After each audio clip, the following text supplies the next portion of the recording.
میری جو لائف کی ڈیفینیشن ہے نا، وہ میرے ویورز کو پتہ ہے. میں لائف کی ڈیفینیشن دیتا ہوں لیو ان فل انجوائمنٹ. LIFE ہپنوٹزم والی. میں اکثر لوگوں کو سمجھاتا ہوں ہپنوسس کی جو ڈکشنری کی ڈیفینیشن ہے نا، وہ ہے anything and everything. ہر وہ چیز اور ہر وہ بات جو آپ نے وداؤٹ کویسچننگ ایکسیپٹ کر لی ہو، دیٹ از ہپنوٹزم. اس دنیا میں جو کچھ ہو رہا ہے ہم نے ایکسیپٹ کر لیا ہے. امریکہ بہادر ہم نے ایکسیپٹ کر لیا ایگزیکٹلی کہ بھئی اس کو تو کوئی ہرا ہی نہیں سکتا. ایٹم بم سے تو آپ بچ ہی نہیں سکتے ہیں. کچھ بندروں کو ایک کیج میں، ایک پنجرے میں بند کیا، اور اس کے درمیان میں ایک سیڑھی سی رکھ دی، اور اس سیڑھی کے اوپر انہوں نے کیلے رکھ دیے. اب جب وہ بندر اس پنجرے میں گئے تو انہوں نے دیکھا سیڑھی ہے، اوپر کیلے پڑے ہوئے ہیں، یہ تو مزے ہیں، کھاتے ہیں. تو وہ جیسے اس سیڑھی پر چڑھتے، اوپر سے ان پہ ٹھنڈا ٹھنڈا پانی پھینکا جاتا. آہستہ آہستہ انہوں نے سارے پرانے بندر ہٹا دیے، سارے نئے بندر آئے. میں کہا نماز پڑھتے ہو؟ کہتا ہاں. میں کہا مجبوری میں پڑھتے ہو؟ کہتا ہے سوچ میں پڑ گیا نا. کہتا ہے ہاں لیکن میں کہا مزہ آتا ہے؟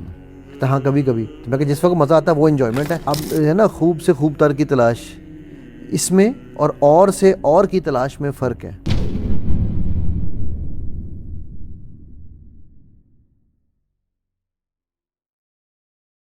السلام علیکم ورحمۃ اللہ وبرکاتہ. اللہ کے نبی صلی اللہ علیہ وسلم نے فرمایا کہ جو بندوں کا شکریہ ادا نہیں کرتا وہ رب کا شکر ادا نہیں کر سکتا.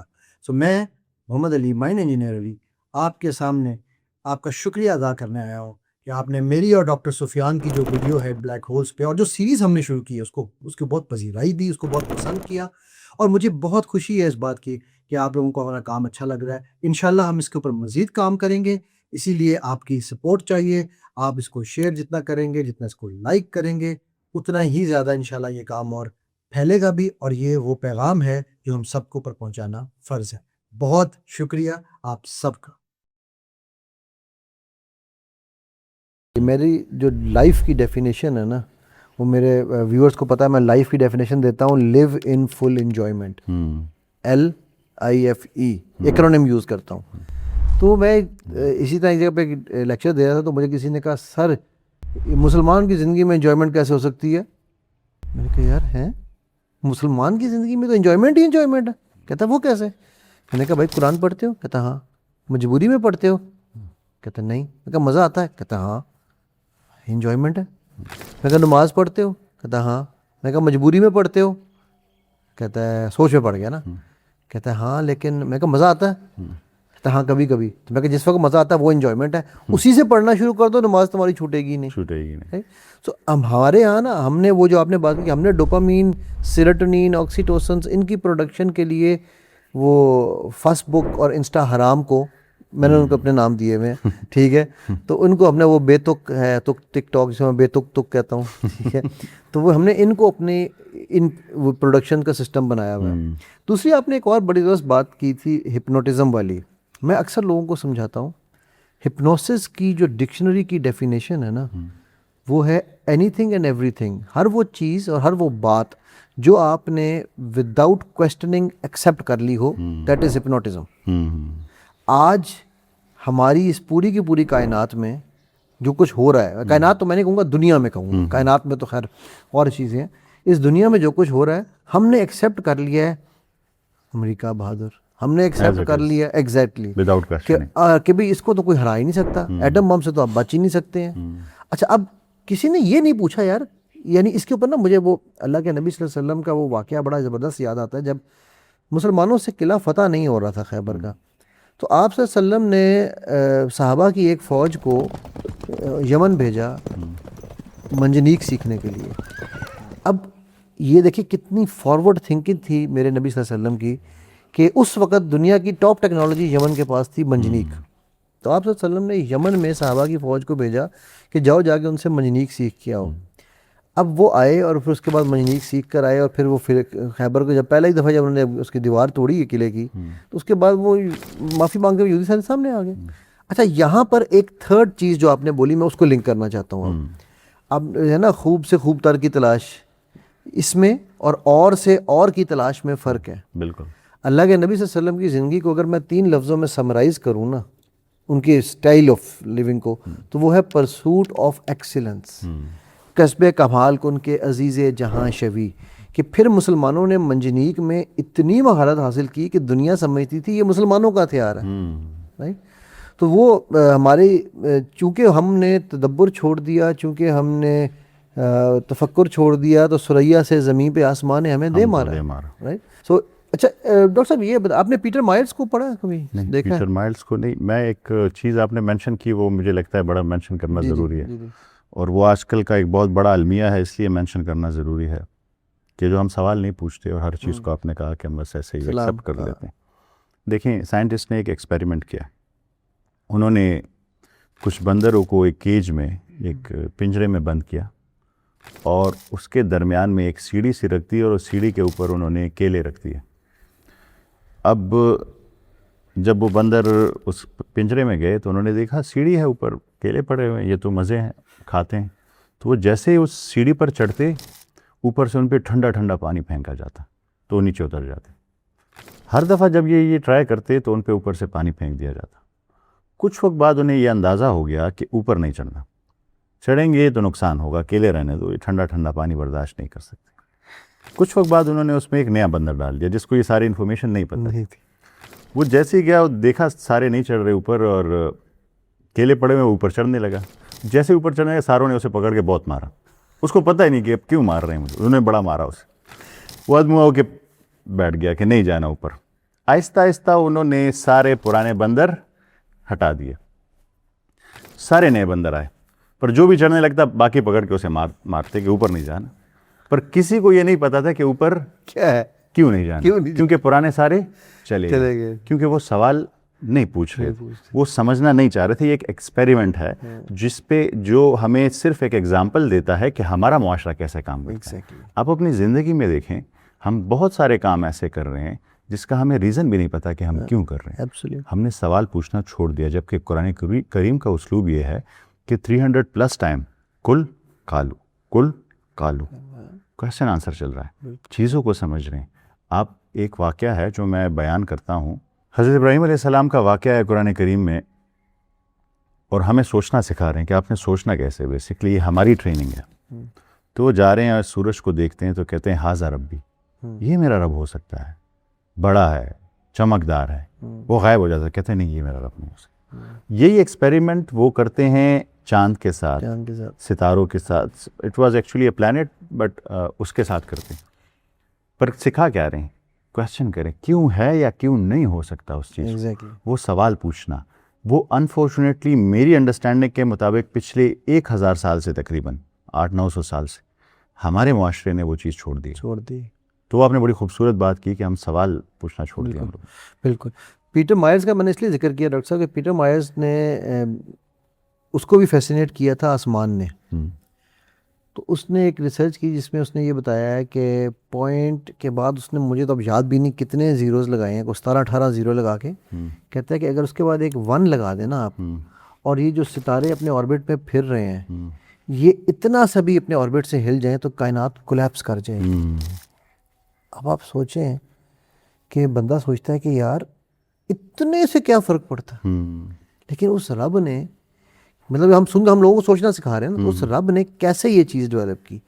اچھا آپ نے جب یہ کووڈ کے اندر جب اس کو شروع کیا تو آپ نے where did you start your journey from? آپ نے سب سے پہلے کون سی قرآن میں کیا کھولا آپ نے؟ چلے میں یہ پوچھتا ہوں. اچھا یہ جب کووڈ آیا اور مجھے ٹائم بھی ملا، اس وقت ہم ابھی جب آپ یہاں آئے مرغوز میں شفٹ ہوئے، اس سے پہلے ہم رائٹ بینک اور لونی ترویلا میں رہتے تھے.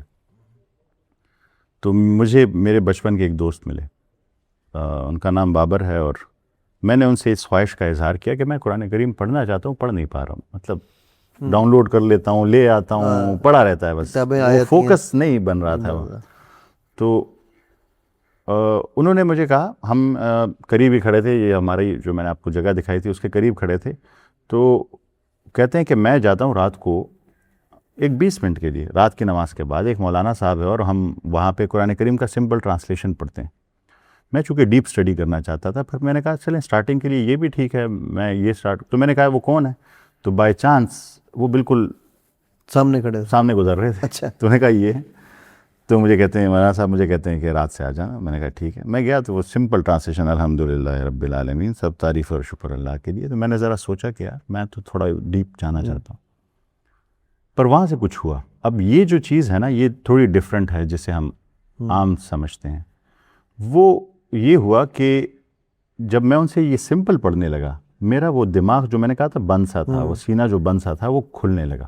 اچھا, میرے لیے راستے انفارمیشن کھلتی گئی اور میں چیزوں کو کنیکٹ کرتا گیا خود. وہ سمپل ٹرانسلیشن بناتے تھے. اچھا میں یہاں پہ آپ ایک آگے چیز جاننا چاہوں گا. جب آپ نے کہا میرا سینہ کھلنا شروع ہوا تو کیا کوئی کیفیت تھی یا کیا تھا, وہ کیسے آپ کو فیل ہوا کہ یار اب مجھے سمجھ آنے لگ گیا؟ یہ بڑا اچھا کویسچن ہے. دیکھیں ایک کنسیپٹ ہے وہ مائنڈ فلنس کا. آپ ہیں یہاں پہ پر آپ کا دماغ کہیں اور گھوم رہا ہوتا ہے. ایبسلیوٹلی. ان دونوں کو یکجا کرنا بڑا مشکل ہوتا ہے. وہ فوکس آپ کا نہیں بنتا. میرا فوکس بننا شروع ہو گیا. ایگزیکٹلی.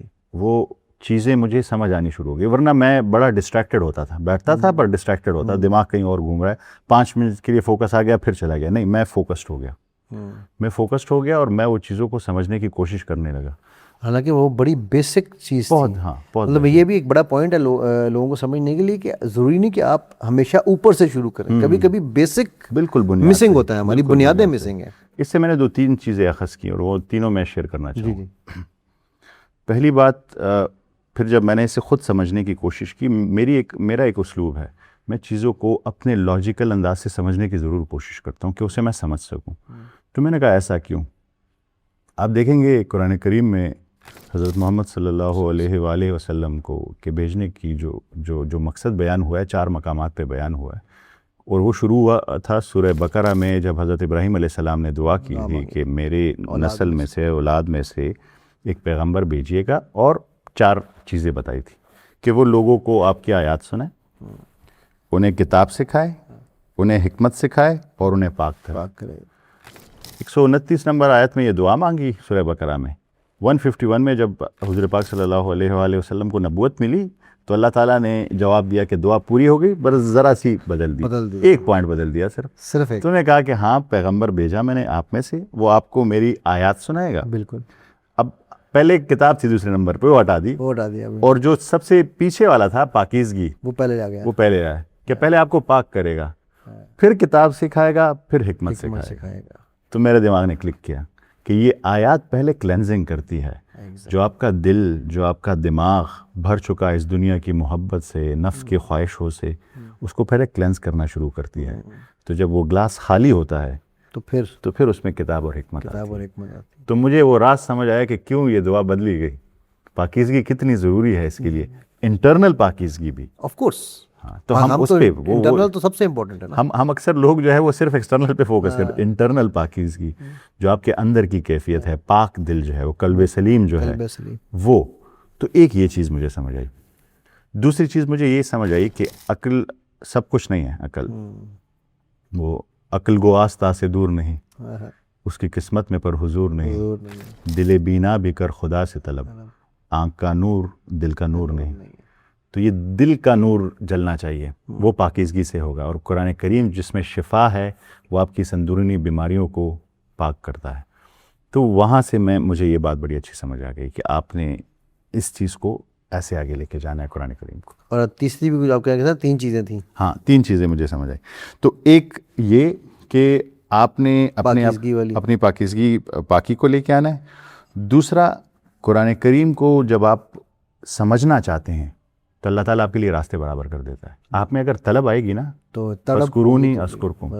تو یہ نہیں ہے کہ کسی کے دل میں آئے کہ اچھا ڈاکٹر سفیان سے تو کوئی مولانا صاحب مل گئے تو چلے ان کی, نہیں ایسے نہیں. اگر آپ ڈھونڈیں گے تو آپ کو ہر جگہ مل جائیں گے, اور شاید کوئی بھی نہ ملے تو اللہ تعالیٰ آپ کی خود سٹارٹ کریں, قرآن کریم کو کھولیں, پاکیزگی آپ کی سٹارٹ ہو جائے گی. بے تحاشا مثالیں موجود. تو پاکیزگی تو اصل میں ہم میں ایک ایشو ہے ایز انسان. ہم کہتے ہیں, ہم اپنے لیے بہانے ڈھونڈتے ہیں کہ اب مجھے کون سکھائے گا, میں کہاں جاؤں گا, میرے پاس تو ٹائم نہیں. خود بیٹھیں. تو جب آپ اللہ کو یاد کریں گے وہ آپ کی شارک سے زیادہ قریب ہے. اس سے مانگیں, طلب کریں, راستے دینے اس کے کام ہے. آپ کے پاس صرف ایک ہی اختیار ہے, کیا آپ طلب کرتے ہیں؟ اگر آپ طلب کریں گے تو آپ کو ملے گا. نہ وہ ہے نا, وہ ایک شعر ہے کہ نہ وہ تڑپ رہی، نہ وہ غزنوی میں تڑپ نہ رہی، وہ عشق میں رہی گرمیاں، نہ عشق میں رہی گرمیاں، نہ وہ حسن میں رہی شوخیاں، نہ وہ غزنوی میں تڑپ رہی، نہ وہ خم ہے زلف ایاز میں. تو وہ تڑپ ہوگی ہاں تو خم نظر آئے گا. بالکل ایسے. اور میں ایک اور بھی یہاں چیز شیئر ایڈ کرنا چاہتا ہوں کہ بہتر ہے دل کے ساتھ رہے پاسبان عقل، لیکن کبھی کبھی اسے تنہا بھی چھوڑ دے. جب تک، کیونکہ دیکھیں قرآن میں آپ ایک چیز نوٹس کی ہوگی، ایک بڑی عجیب سی بات مجھے پتہ لگی تھی، قرآن میں دماغ کا ذکر نہیں ہے کہیں بھی، ایسے ہی. لیکن دل کا ذکر ہے. تو یہ کیوں؟ ہم تو کہتے ہیں نا دماغ سوچتا ہے، تو اصل میں جو آپ دیکھ لیجیے اللہ تعالیٰ کہ یہ نہیں کہہ رہے کہ ہم نے ان کے دماغ بند کر دیے، ان کے دل بند کرتے ہیں، دلوں پہ مہر لگ رہی ہے، دلوں پر مہر لگا، ہر چیز دل پہ اتر رہی ہے. اور آج سائنس نے یہ پروف کیا ہے ہماری باڈی میں 3 نیورون سینٹرز ہیں. ایک آپ کا برین جس کو ہم دماغ سمجھتے ہیں، ایک آپ کا ہارٹ کا ہے برین، اور ایک آپ کے گٹ کا برین ہے. اور ان تینوں میں سب سے پاورفل ہارٹ کا برین ہے. تو اگر ہارٹ ہوتا نا کہ ہائے میرا دل آ گیا، تو بس وہ جو آپ نے بات کی بڑی زبردست وہ بات ہے کہ تڑپ پیدا کرو گے تو راستہ ملے گا. اچھا پھر جب آپ نے ڈاکٹر صاحب جب شروع کیا سفر اس طرح سے، تو میں جاننے میں جہاں میرا انٹرسٹ ہے تو وہ یہ تھا کہ کووڈ سے اویس اقبال کا سفر یہ کیسے طے ہوا؟ مطلب اویس اقبال تو میں سمبولکلی بول رہا ہوں، کوئی بھی جو اس ریئلم میں موجود ہے.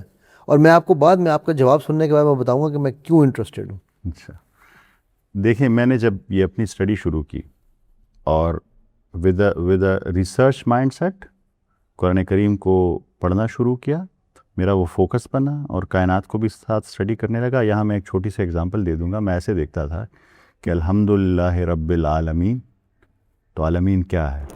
عالمین پلورل کیا ہے؟ عالمین کا روٹ ورڈ کیا ہے؟